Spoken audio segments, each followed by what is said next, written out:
Olá, mais uma vez, mais um reencontro semanal e é um prazer nós estarmos aqui, o senhor e a senhora acompanhando aí da sua casa, do seu televisor, mais uma edição do Jornal da Justiça. Olha, eu não sei como agradecer a audiência, os e-mails que têm chegado e cada vez aumenta mais o volume de correspondência que chega através do nosso e-mail, do nosso portal. Aliás, nesse momento está aí no seu televisor para que o senhor e a senhora possam eventualmente mandar um tema para ser discutido, fazer alguma sugestão, alguma crítica também é sempre muito bem aceita. Enfim, qualquer assunto que possa vir enriquecer aqui o nosso programa. Então eu agradeço por demais, sou muito mesmo agradecido por essa audiência tão qualificada, tão boa. Esteja o senhor e a senhora em uma das 34, assistindo uma das 34 emissoras que retransmitem o Jornal da Justiça, muito, mas muito obrigado mesmo pela audiência. Hoje, mais uma vez, estamos gravando aqui nos nossos estúdios, nessa parceria tão importante, tão institucional, para o Jornal da Justiça com o Tribunal Regional Federal da Terceira Região. Estamos aqui na Avenida Paulista, 1842, no 25º andar, nessa sede belíssima aqui do TRF da Terceira Região, gravando mais um programa, mais edição do nosso jornal.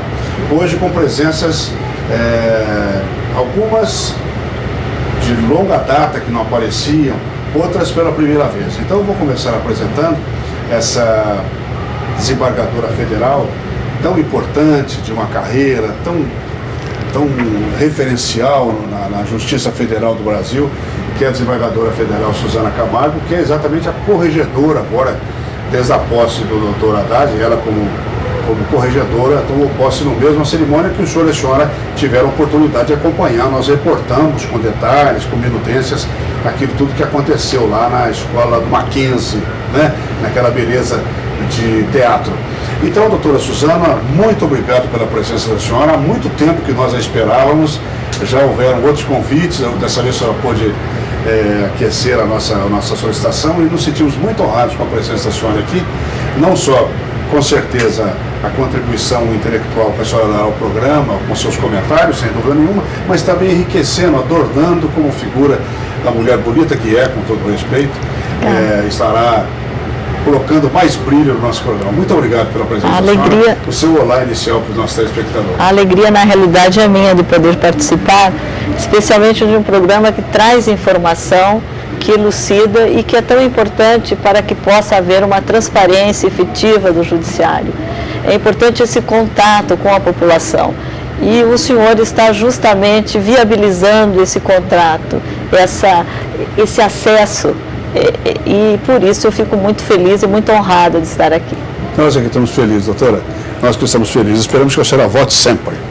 Ao lado da doutora Suzana está essa figura tão importante, tão para nós, eu particularmente, que eu acho que eu posso dizer isso, um amigo pessoal, querido, estimado, já de alguns anos. Uma vez, me permita aí confidência aqui, Peter, uma vez me toca o telefone já no final da tarde, e um outro amigo não menos querido e não menos respeitado por mim, o ministro Carlos Veloso, eu acho que ele tinha acabado de sair do Supremo Tribunal, tinha se aposentado, e ele me diz ao telefone: Luiz, eu estou aqui e eu queria te apresentar um amigo meu, vocês têm lá alguma coisa... o Peter é bastante assim intrépido e você tem uma personalidade próxima da dele, então eu gostaria que vocês se conhecessem. Eu vou te apresentar, embora via e-mail, esse amigo meu, esse juiz federal norte-americano. E foi assim, há alguns anos já, alguns bons anos, que eu fiquei conhecendo essa figura notável da magistratura federal dos Estados Unidos, o Dr. Peter Messidi, honorável Peter Messidi, como se fala nos Estados Unidos. Dr. Peter, mais uma vez, no programa, o seu olá inicial e esse reencontro tão prazeroso para esse apresentador. Muito obrigado, Luiz, e a meus colegas ilustríssimos aqui também. Agradeço a sua presença. Para mim, não seria uma visita ao Brasil sem visitar seu programa, Luiz. Eu acho que faz 5 ou 6 vezes que estou com vocês. E esta vez vai ser assim fabuloso como os Muito obrigado. Com esse português impecável, né? Né, doutor Heraldo? Com esse português impecável. Ao meu lado aqui, o doutor Heraldo Oliveira Silva, que é desembargador do Tribunal de Justiça de São Paulo, da 13ª Câmara Civil, é isso, Heraldo? E presidente da nossa querida Academia Paulista de Magistrados, que realiza junto com o Jornal da Justiça, o Prêmio à Arte da Magistratura. Portanto, essa parceria também não menos institucional e tão importante para o Jornal da Justiça. Doutor Heraldo, seu olá inicial. Sempre um prazer estar aqui com os senhores, com essa audiência magnífica, já bem recomendada pelo Maurício. Então, sempre aqui à disposição do Jornal da Justiça da sociedade para podermos explicar um pouco do noticiário, né, que é tabu, todo melindroso em relação à sociedade, mas procurando cada vez mais trazer a transparência necessária para que a sociedade possa nos compreender como nós tentamos compreender a sociedade. Então, sempre à disposição de participar do programa e responder a esses questionamentos que são trazidos. O Jornal da Justiça nasceu assim, doutora Suzana, a senhora que nos dá a honra pela primeira vez da presença, com esse escopo, esse genoma de mostrar o homem e a mulher por trás da toga. Ou seja, a esposa, a filha, o marido, a neta, a amiga, enfim, o ser humano por trás da toga, e sempre nós procuramos, sempre, obviamente no bom sentido, desvendar mostrar, né, o ser humano que também é um magistrado, né, muitas vezes com as suas questões pessoais, particulares, seus problemas, suas alegrias, suas vicissitudes, enfim, porque o juiz também, evidentemente, compartilha, como todos nós seres humanos, dos mesmos problemas, das mesmas questões. Então essa é exatamente a gênese do Jornal da Justiça.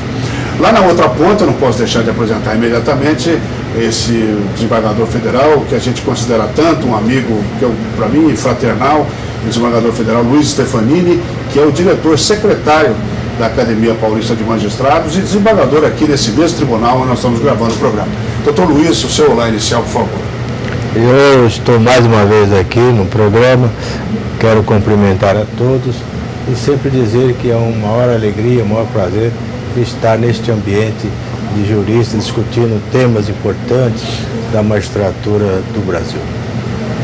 Doutora Suzana, eu vou começar com a senhora. Vou me permitir esse obséquio.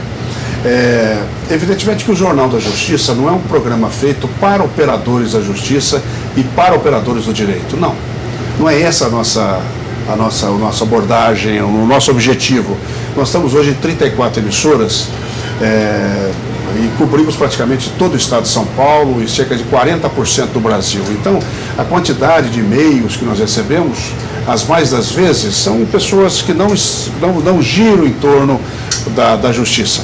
Então, eu gostaria que a senhora gentilmente pudesse explicar para nós exatamente o papel de uma corregedora federal, ou seja, o que é a sua função, qual é o papel que a Justiça lhe reservou desempenhar, para que o nosso telespectador que não está familiarizado com esse termo tão importante, corregedora federal aqui da regional, o que significa exatamente? Na realidade, a corregedoria ela tem uma dúplice função. Não só de coibir abusos, de evitar situações que possam resvalar por ilegalidades, mas primacialmente dar um apoio ao magistrado nas suas dificuldades, nos percalços naturais do exercício da sua função. E muitas vezes nós nos deparamos com juízes que ou tem um problema de ordem pessoal, ou tem um problema até no âmbito do seu cartório, da sua secretaria, e tudo isso pode, por vezes, repercutir na atividade jurisdicional. E é importante que a corregedoria esteja atenta e considerando o juiz na sua integralidade, não só como o magistrado que está prestando a jurisdição, mas também como o homem que, como o senhor acabou de dizer, tem os seus problemas, tem, enfim, as agruras que todos nós sofremos. Então, nós, no âmbito da corregedoria, pretendemos justamente desenvolver esse tipo de filosofia, de, em primeiro lugar, propiciar as condições necessárias para que o magistrado possa exercer com dignidade, com proeficiência a sua função, e também fazendo com que a população seja atendida. Isso é fundamental. O juiz ele não pode descurar da sua função de órgão que, na verdade, precisa ter como destinatário o cidadão, o homem, o ser humano, o jurisdicionado. E, por vezes, o volume impede que o juiz tenha essa noção, ou às vezes ele acaba esquecendo desse lado humano que é indispensável para o bom exercício da sua função. Agora, doutora, a corregedoria também, dependendo do caso, evidentemente, ela tem uma função também de punir, também de correcional. Sim, temos também essa função correcional, mas eu acho que nós devemos privilegiar a prevenção. E a prevenção se torna necessária nesse sentido, acompanhando o magistrado, percebendo se começa a haver um problema, um deslize, enfim, algo que está afetando o exercício da jurisdição, ou está afetando a sociedade, aquela comunidade, a corregedoria acho que já deve agir, não pensando simplesmente em punir o magistrado, mas em fazer com que ele desempenhe melhor a sua função. E se está havendo problema, já buscar formas e meios de coibir e de prevenir que aquela situação tome um aspecto maior, ou torne uma abrangência maior e cause um dano à sociedade. Nós já voltamos já com a senhora, a doutora Suzana Camargo, digníssima corregedora aqui no Tribunal Regional Federal. Eu vou pular aqui um pouquinho para o Peter Messitti agora, o honorável Peter Messitti. Sua Excelência me convidou, e no último dia 8 ou 9, o senhor deve estar assistindo esse programa pela segunda quinzena desse mês de março, e no dia 8, 9 e 10 nós tivemos em Brasília, eu, o doutor Peter Messitti, eu a convite dele, e nós tivemos contatos lá com o ministro Gilmar Mendes, presidente do Supremo, o ministro César Peluso, que substitui o Gilmar Mendes agora, o senhor corregedor-geral de Justiça, o ministro Gilson Dipp, almoçamos com o seu cunhado, o ministro Ari Pagендler, enfim, foi uma série de contatos, e o doutor Peter sempre buscando essa ligação entre o judiciário americano e o judiciário brasileiro, fazendo essa ponte, né? Ele, que eu diria, tem um papel de diplomacia judicial, não sei se o termo se aplica bem, mas eu acho que é exatamente essa linha de ligação entre os dois poderes judiciários das duas maiores democracias da América. Embaixador da... Boa, muito missionário. Muito bem colocado. Mas Sua Excelência, nesses contatos todos, e também com o pessoal do Supremo Tribunal Federal, ligado ao sequestro de crianças, especialmente depois desse caso que teve tanta repercussão desse menino americano que estava aqui com a família brasileira, que a mãe morreu, etc. Doutor Peter, essa interação, essa interatividade entre os dois judiciários que o senhor procura, evidentemente tem a função de diminuir os caminhos, de aparar arestas. Eu gostaria que o senhor falasse alguma coisa a respeito dessa função tão importante que o senhor exerce. Muito bem. Realmente não é um papel oficial, foi assim uma ligação que eu criei junto com alguns amigos de muitos anos atrás. Você lembra, Luiz, que eu vim aqui pela primeira vez em 67, 68, com minha esposa, como membro do Corpo da Paz aqui em São Paulo, em Pinheiros até. E naquela época eu tive assim uma conexão com o Largo do São Francisco. Naquela época também o diretor da faculdade era o ministro Alfredo Buzaide.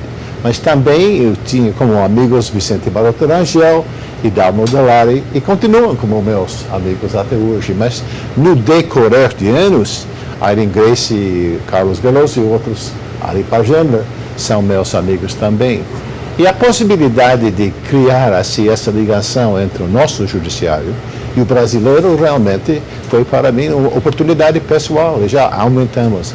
Olha, nós temos muito em comum, nossos dois judiciários. E posso fazer um comentário que eu acho que vai agradar o povo brasileiro. Mesmo durante a minha história, digamos nesses últimos 40 e tantos anos, eu sei que sempre tem havido crítica contra vários aspectos da vida americana. Os brasileiros têm certo receio. Também crítica contra nosso envolvimento, seja o Vietnã, o Iraque, coisas assim. Mas a ligação entre os judiciários nunca foi atingida. Sempre tem sido forte. Sempre forte. E aí eu fiz parte daquela iniciativa. Continua até hoje. Realmente, entre nós, essa conversa continua, sempre positivo, troca de ideias, instituições jurídicas comparáveis, É muito bom, realmente. Corregedoria que os senhores têm aqui, nós não temos. Eu admiro essa instituição. Não temos coisa igual. É muito mais difícil dar correção, dar orientação a um juiz que entrou num desvio. Melhor que vocês fazem aqui é uma ideia que nós podemos assim apreciar, usar. Por outro lado, nós sempre tínhamos o conceito do juizado especial. E vocês adotaram, modificando e usaram. Esse câmbio realmente tem valor. O brasileiro, especialmente o judiciário brasileiro, é eclético. E não tem medo de olhar para cá, para lá, e pegar as ideias que vão servir à justiça, modificar para a realidade brasileira. Isso fazendo parte daquela iniciativa, para mim, realmente, dá-se muito gratidão. Eu sempre aqui elogiando o brasileiro e o Brasil. Eu tenho uma ligação especial, muitos amigos aqui, muita admiração para o sistema jurídico aqui. Doutora Suzano, doutor Luiz, doutor Heraldo, quer fazer algum comentário? Não, esse intercâmbio entre os judiciários já vem de alguns anos. E o Peter começou em um período meio complicado para nós, né? Nós estávamos no meio da transição da ditadura militar, bem na transição que era da democracia para a ditadura, né? Em 67, 68, e depois que se transformou. E aí que fiquei conhecendo toda a história da atividade e começou, por intermédio do Peter, essa possibilidade de aproximação de nós fazermos cursos nos Estados Unidos, alguns outros magistrados vêm para cá também, sempre nesse intercâmbio, que é bem salutar, e isso está frutificando até hoje. Vamos continuar até ontem, quando nós estivemos lá no Tribunal de Justiça, tem a proposta de fazer um curso de extensão, levando alguns magistrados para lá, e vocês também virão para cá para poder algumas ideias que se tem para melhorar a prestação do serviço jurisdicional para a sociedade. E também nós vamos estar juntos aí no nosso ForJus, né?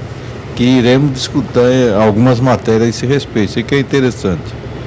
O doutor, no próximo Fórum Internacional de Justiça, o senhor e a senhora que mais tradicionalmente acompanham, sabe que o Jornal da Justiça realiza, em parceria com a Academia Paulista de Magistrados, a partir de 2010, e com outros parceiros também, como a CONAMP, a Fundação Polícia Federal, a JUF, a PAMAGES, enfim, tantas parcerias que já houveram, o Fórum Internacional de Justiça. E esse ano será aqui no prédio da Fiesp, 13, 14 e 15 de maio, e nós estamos com a expectativa aí de 50 delegações estrangeiras discutindo combate à pedofilia, crime organizado, lavagem de dinheiro, terrorismo na tríplice fronteira, terrorismo internacional, enfim, corrupção, que é um tema aí que sempre interessa por demais a todos nós que estamos e preocupados com a nossa cidadania, né?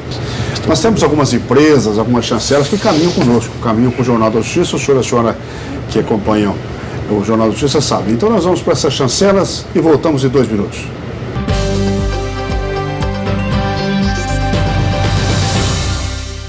IBA, Indústrias de Artigos Refratários, produtos e serviços de alto nível, consciência e direcionamento para soluções técnicas e preparo para o constante desenvolvimento de produtos, que identificam o perfil e o procedimento da IBA.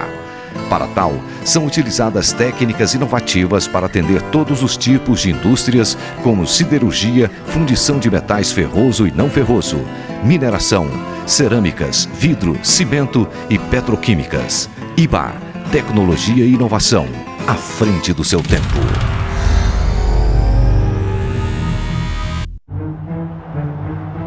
O Brasil é mais que o país do futebol.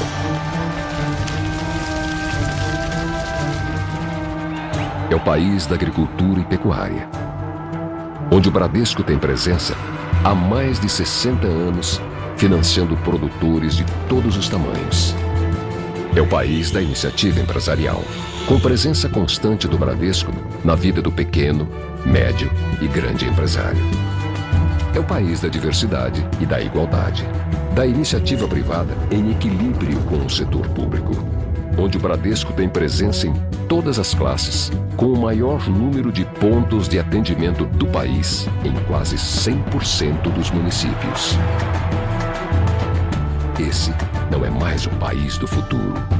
Hoje, no mundo, o Brasil é presença. E presença no Brasil é Bradesco. Você sabe onde está a força da Unimed? A força da Unimed não está apenas nos seus profissionais altamente qualificados, nem na reconhecida qualidade de seus serviços ou na sua abrangência nacional.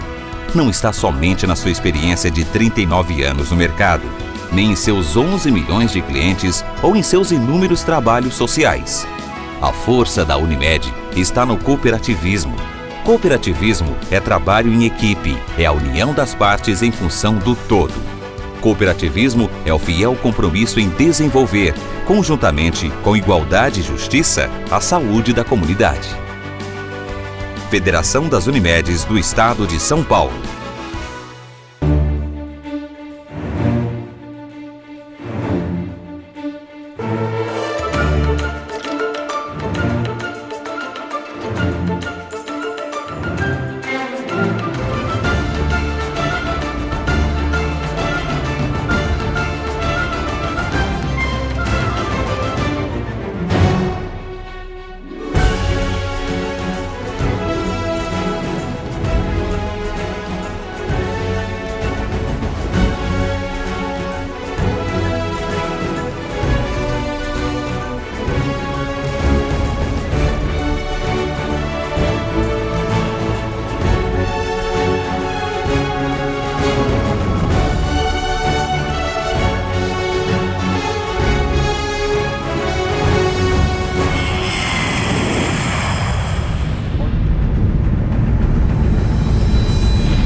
Olá, estamos de volta com o segundo bloco. Esteja o senhor em Americana, Ribeirão Preto, Santos, Peruíbe, Limeira, Jaboticabal, Sertãozinho, meu Deus, quantas e quantas cidades importantes desse interlando paulista, né?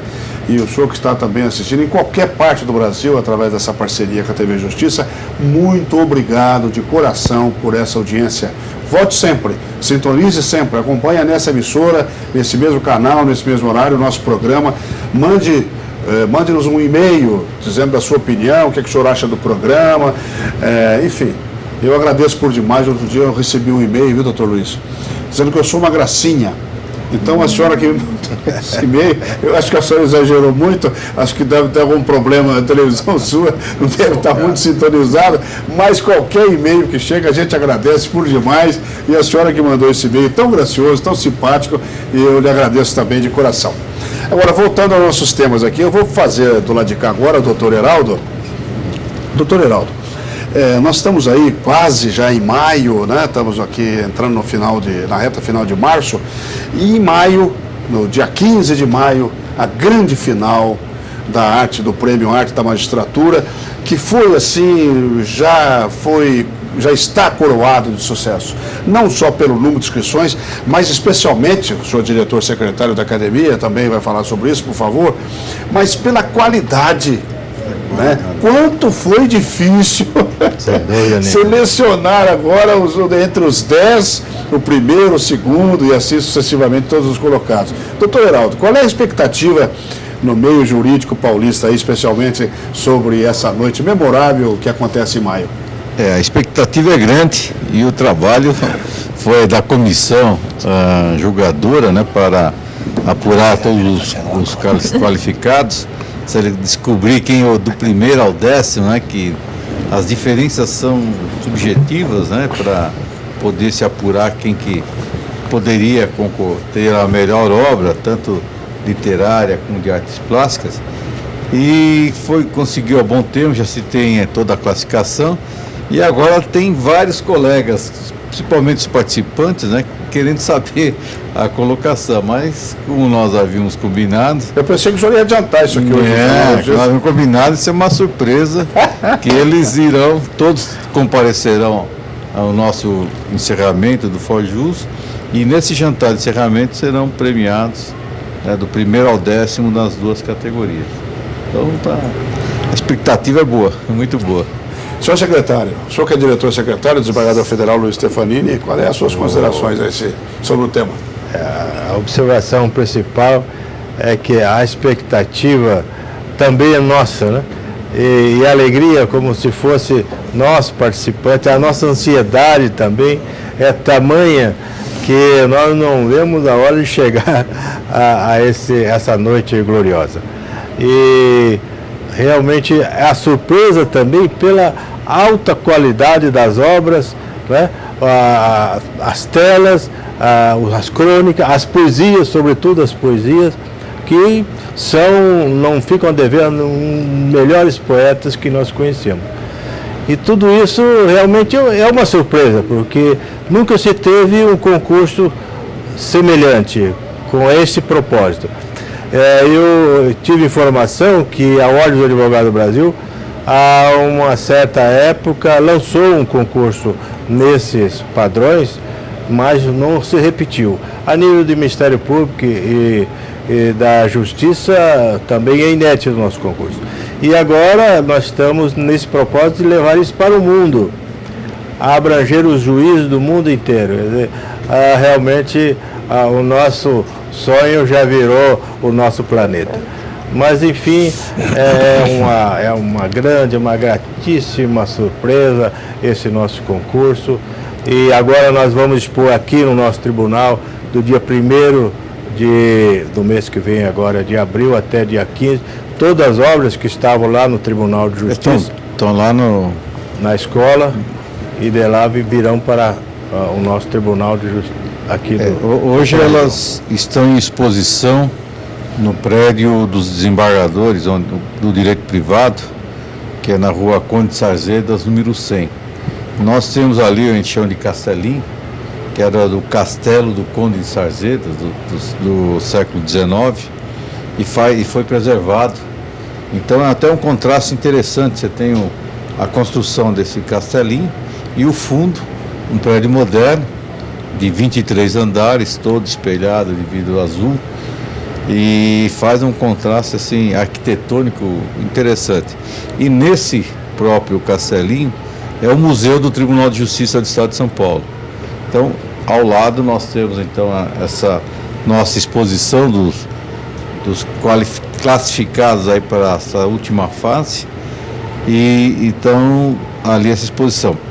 Após a Semana Santa que virá para cá, né? 1º de abril, não é isso, doutor? Não, é 5 de abril, né? Ou 5. Não sei se vai estar aberto aqui, né? por causa de fim de semana. A observação mas para o público a partir da segunda-feira, que é dia 5 de abril. Claro. Vai ser depois a disputa por essas obras pelas instituições copartícipes desse nosso concurso. Legal, muito interessante. A senhora não teve oportunidade de ver ainda, doutora Suzana. Evidentemente que a gente tem um certo entusiasmo, porque somos pais e mães da criança, mas, doutora Suzana, acredite, telas de uma beleza impressionante. Pensa-se, eu que tenho uma certa vivência nas artes, especialmente nessas artes plásticas, como cenógrafo, como regisseur, como produtor de ópera, enfim, uma bagagem razoável, eu fiquei impressionado, porque a qualidade artística, tem 2 ou 3 obras ali que pensa-se que são gente que pode viver, que pode deixar a magistratura amanhã e viver de arte, porque realmente é muito boa. E os contos também, né? Também. Teve uns 2 ou 3 contos ali que são impressionantes, são autores profissionais também. É essa sensação que eu tive. Eu particularmente fiquei mais impressionado com as obras de artes plásticas, porque descrever os nossos colegas a gente sabe que escreve bem. Então, agora, essa veia literária, né, que é um pouquinho diferente do que nós estamos acostumados a fazer no nosso dia a dia, escrevendo as decisões. Mas essa outra parte aí que me impressionou muito mais pela qualificação dessas obras. E como nós começamos assim, de certa forma, temerosos, né? Fizemos assim para a magistratura estadual de São Paulo, aí a Justiça Federal, que abrangeu o Brasil inteiro, e o TRT Justiça do Trabalho estadual. E para o próximo ano nós vamos estender para todo o Brasil, convidando todos os colegas para participarem, para que eles possam, no momento de lazer, demonstrar a inspiração, a arte, a veia artística, né, de cada um, para poder dar ensejo a melhorar a qualidade das nossas exposições. E Portugal, né, doutor Luiz? Portugal, O doutor Luiz esteve lá, participar. junto com o desembargador Viana Santos, então o presidente da Seção de Direito Público do Tribunal, agora o atual presidente, na época, o ano passado, e os portugueses já aceitaram, vão participar também o ano que vem com os portugueses. Agora, voltando para o lado de cá, o nosso convidado internacional, o doutor Peter Messitti, é bom que o senhor e a senhora saibam, exatamente aqueles com mais de 30, como eu, que o John Kennedy criou os Corpos da Paz, o Peace Corps. É essa a pronúncia, doutor Peter? Peace Corps. Peace Corps, que eram jovens americanos que iam por países outros, né, fora dos Estados Unidos, levando, enfim. O Dr. Peter foi assim que ele e Dona Susan, a esposa, simpaticíssima, aliás, a anfitriã excepcional, vieram para o Brasil. Agora, Peter, entre aquele Brasil de 67, 68, ainda na ditadura, e esse Brasil que você encontra nessas constantes viagens que você faz aqui para o nosso país, qual é a diferença que você tem percebido? Em mais de 40 anos, o tamanho desta cidade se aumentou incrivelmente. Há coisas que são familiares, mas outras coisas são totalmente diferentes. Se não me engano, São Paulo é a quarta cidade do mundo hoje em dia, enquanto a tamanho.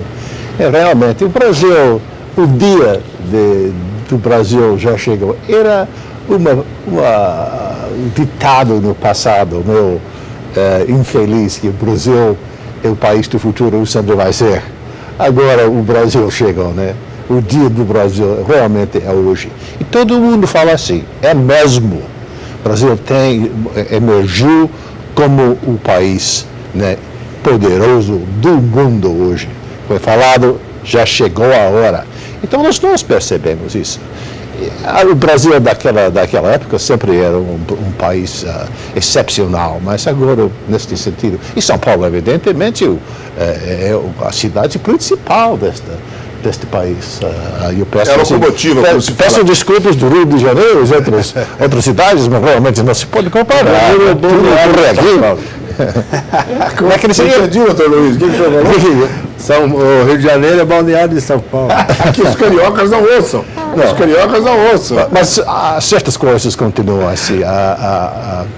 Tão amigáveis são o pessoal aqui como eram antes. E a personalidade brasileira realmente sempre foi ótima, continua assim, comida também boa como era antes.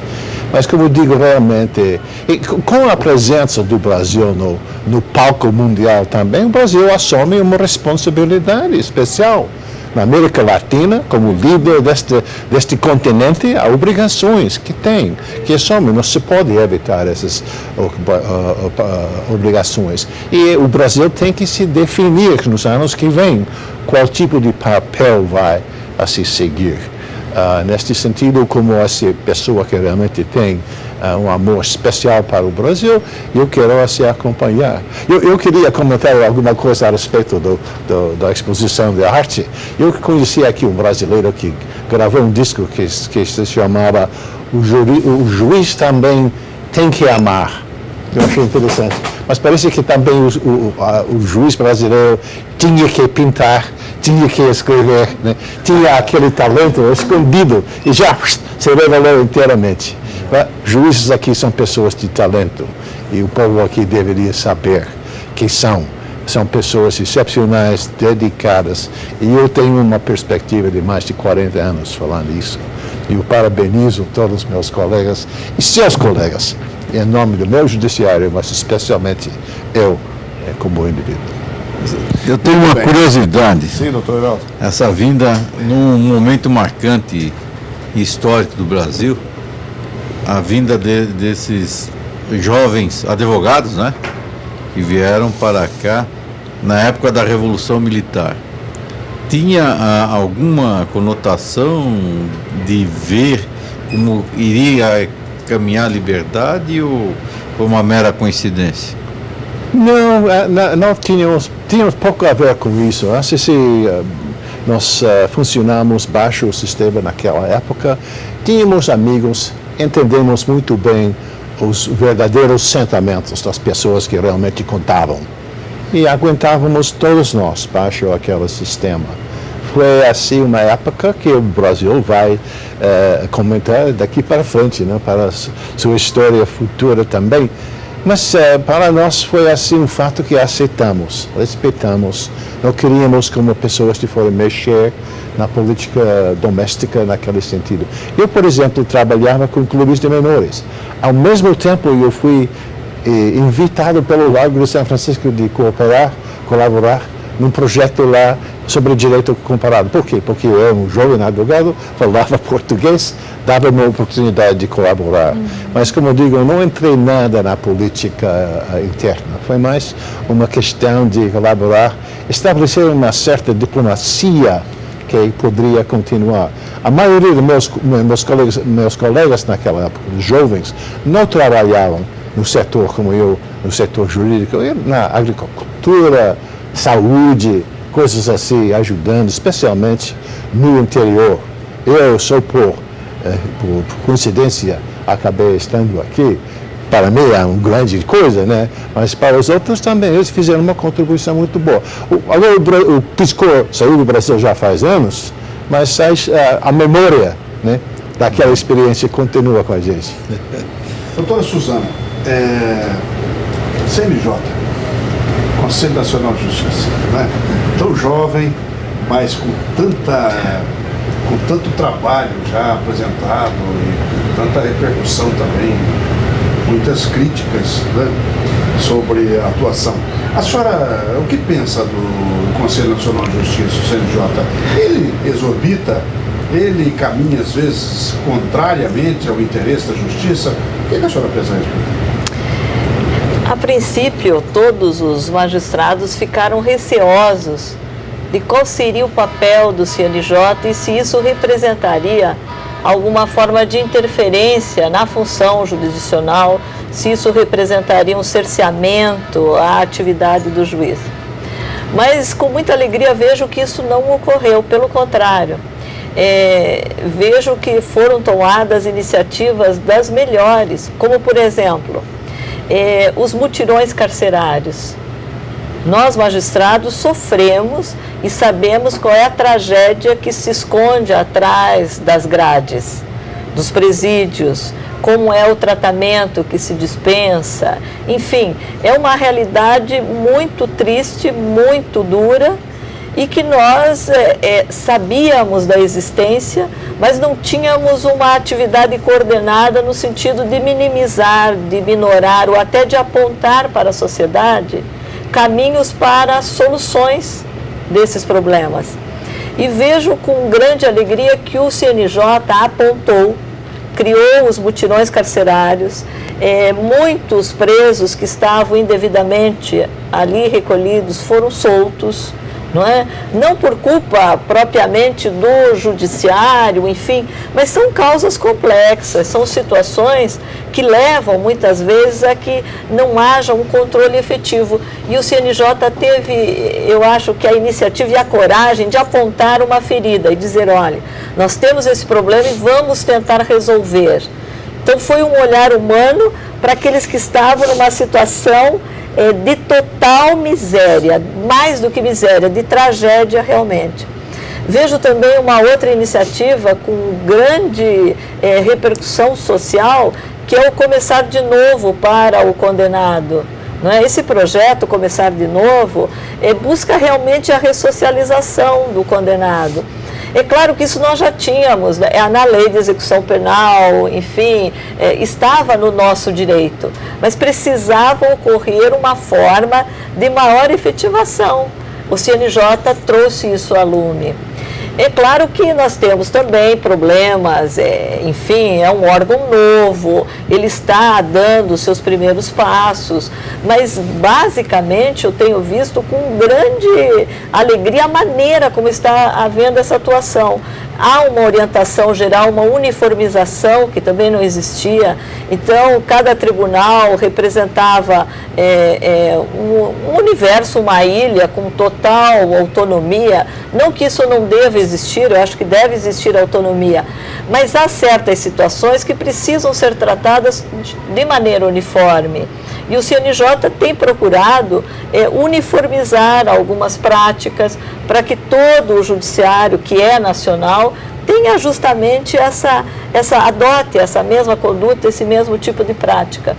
E agora, por último, eu vi até com muita alegria que o CNJ, neste ano, vai priorizar os juizados, vai lançar um olhar justamente sobre os juizados. E nós sabemos que os juizados, eles atendem uma parcela muito significativa da sociedade, causas de pequeno valor, aparentemente de pequeno valor, porque na verdade representam ali valores substanciais para aqueles que estão pleiteando, porque normalmente é uma camada menos favorecida que se socorre do juizado especial. Então, esse olhar justamente para essa população que não dispõe de muitos recursos, não é? E que precisa do acesso ao judiciário, que precisa ter uma decisão, ter uma sentença justa, eu acho que só mostra que está caminhando por está seguindo uma trajetória que é uma trajetória vitoriosa, porque não está se voltando para um corporativismo que não seria conveniente, pelo contrário, está com os olhos voltados para a sociedade e atacando prioridades mais emergenciais. Então eu vejo com bons olhos a atuação do CNJ e espero que continue justamente nesta senda, não é? Deste olhar para aquelas questões que são afetas ao judiciário, mas que têm uma repercussão social tão séria. Mesmo diante de algumas críticas, doutora Suzana, quer dizer, o saldo é altamente positivo, pelo que eu entendi, professora. Eu vejo altamente positivo. Mesmo quando se critica, eu acho que até em matéria censória, por exemplo, eu acho que o CNJ está atuando muito bem, porque além de resguardar o direito de defesa, não se estabelece nenhum processo sem o total resguardo ao direito de defesa. Além disto, para a instituição como um todo, nós precisamos realmente ter um órgão que diga, olha, aqui não é assim, deve ser menos, deve ser mais. E, sobretudo, temos também o Supremo para corrigir eventual desmando. Então, eu acho que o sistema está atuando e agindo, mesmo no tocante a esse aspecto censório, que às vezes causa um certo desconforto, um afastamento de um juiz, não é uma punição em relação a um juiz. Mas eu, por exemplo, não conheço com profundidade os casos, não é? Para dizer, olha, o CNJ agiu com exacerbação ou não na punição. Mas eu acho, no total geral, que é importante que haja um órgão que zele por isso, porque à medida em que ocorre um problema com um juiz, um deslize com um juiz, se isso não for coibido, atinge toda a instituição, causa um descrédito social. Não é? A sociedade diz, não, mas é um juiz, praticou tal ato e nada foi feito. Então o CNJ também está agindo, eu acho que nesse sentido. Não é? Claro que sempre resguardado o direito de defesa, que eu acho fundamental, e isso eles têm realizado. Nós voltamos em 2 minutos.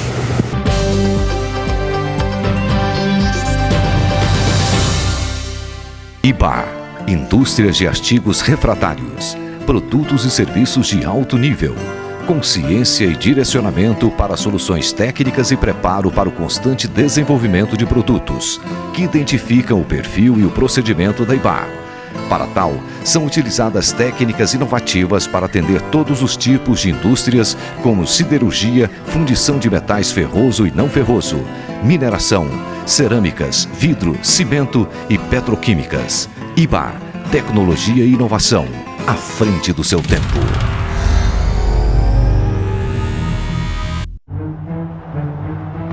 O Brasil é mais que o país do futebol.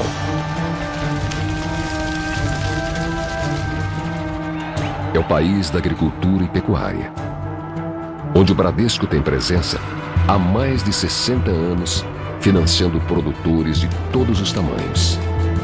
É o país da iniciativa empresarial, com presença constante do Bradesco na vida do pequeno, médio e grande empresário.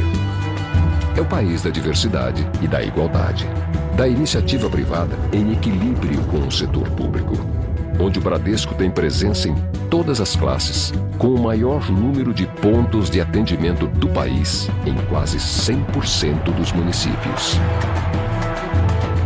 Esse não é mais o país do futuro. Hoje, no mundo, o Brasil é presença. E presença no Brasil é Bradesco. Você sabe onde está a força da Unimed? A força da Unimed não está apenas nos seus profissionais altamente qualificados, nem na reconhecida qualidade de seus serviços ou na sua abrangência nacional. Não está somente na sua experiência de 39 anos no mercado, nem em seus 11 milhões de clientes ou em seus inúmeros trabalhos sociais. A força da Unimed está no cooperativismo. Cooperativismo é trabalho em equipe, é a união das partes em função do todo. Cooperativismo é o fiel compromisso em desenvolver, conjuntamente com igualdade e justiça, a saúde da comunidade. Federação das Unimedes do Estado de São Paulo.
Bom, estamos de volta com o terceiro bloco de hoje desse Jornal da Justiça, gravado aqui na sede do Tribunal Regional Federal da Terceira Região, aqui na Avenida Paulista, no centro da capital de São Paulo.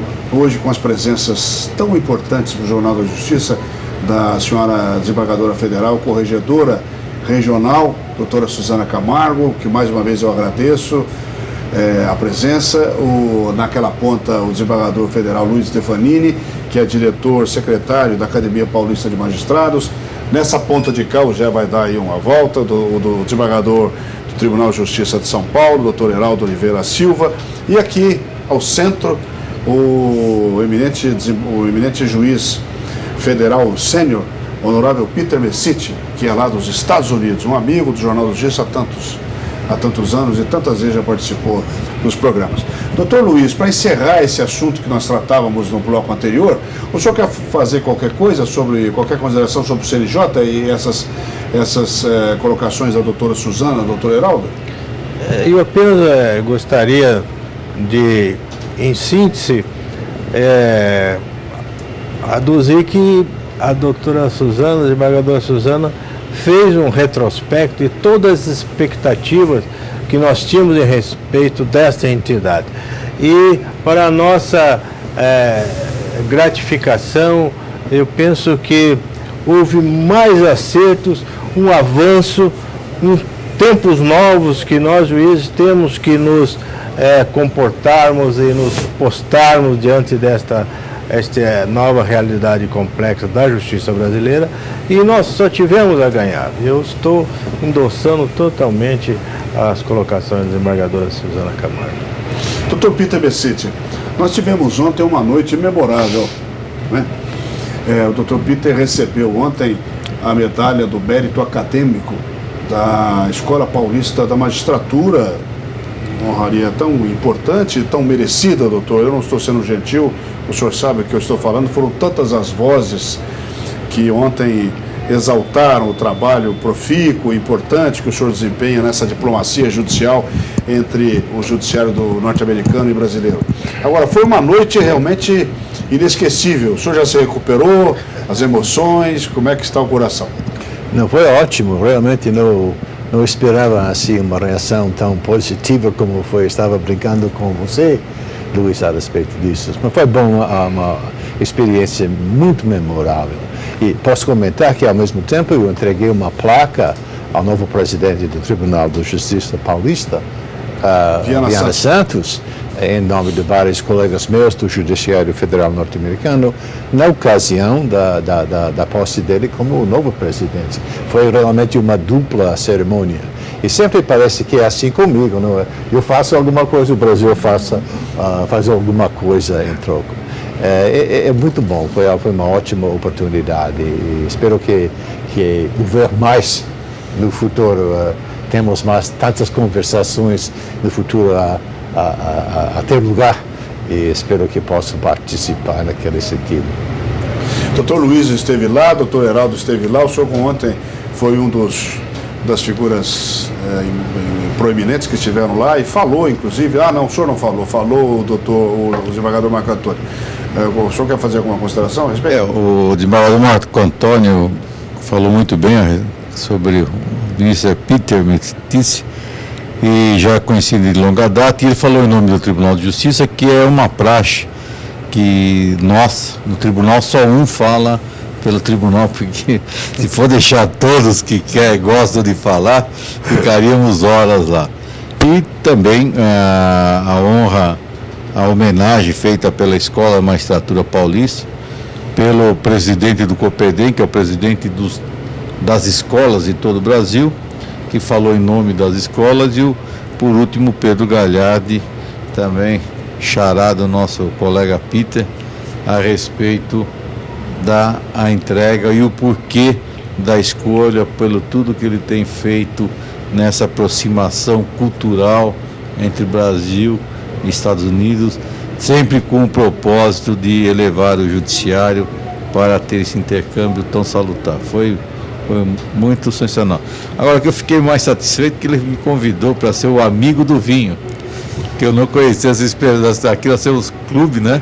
Mas foi graças a tua disposição que vamos ser o amigo do vinho. Se posso comentar alguma coisa, uma resposta? Por favor. Eu quero, agradeço tanto assim, o que fez a escola e o Tribunal de Justiça, mas preciso também comentar você, Luiz, que realmente você que, como digo, não é brincadeira, que você é meu publicitário aqui no Brasil. Você está falando meu nome, coisas de bom por toda parte. Agradeço realmente o que você faz para mim, viu? Isso é muito importante. Eu quero que o recorde histórico, né, levar esse conhecimento para sempre. Eu aprendi a admirá-lo, doutor Peter. Eu aprendi a reconhecer os seus méritos, a admirá-lo, desde aquela apresentação que houve do nosso amigo comum, o ministro Veloso.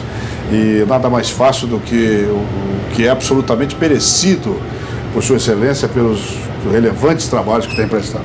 Olha, ao senhor e a senhora que estiveram conosco, nós temos minutos finais ainda do Jornal da Justiça, que nós vamos mostrar exatamente essa cerimônia onde o presidente do Tribunal de Justiça do Estado de São Paulo, o desembargador Antônio Carlos Viana Santos, recebeu a comenda lá dos seus amigos juízes federais norte-americanos, e o Dr. Pete Messitti recebendo a medalha do mérito acadêmico da Escola Paulista da Magistratura. Então são flagrantes, são momentos dessa noite memorável acontecida no Salão do Júri da sede central do TJ aqui em São Paulo, na Praça da Sé. Nós vamos mostrar esses flagrantes agora, esses detalhes todos, e nós voltamos na semana que vem, mas antes agradecendo a presença tão grata, tão amiga, tão querida, tão prezada do desembargador federal Luiz Stefanini.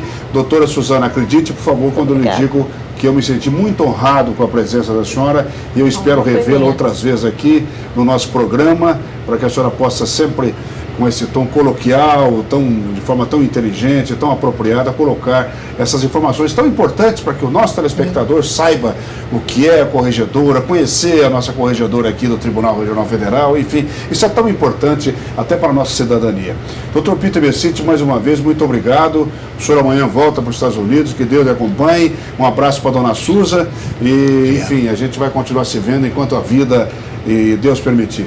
Doutor Heraldo, muito obrigado pela presença. Até o próximo programa. Ao senhor e à senhora, mais uma vez, de coração, muito obrigado. E continue agora desses flagrantes lá, dessa noite memorável no Salão do Júri do TJ São Paulo. Até a semana que vem.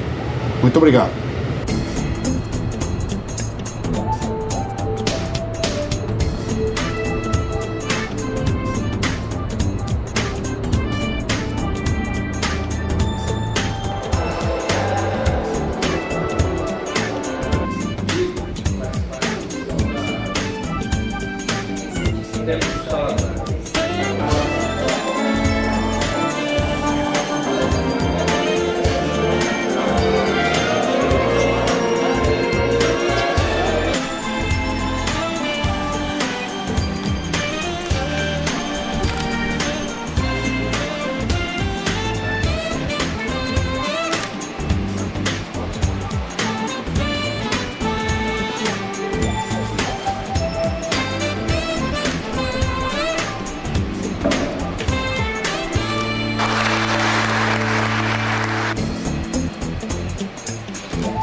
Gostei muito do seu trabalho. O seu trabalho.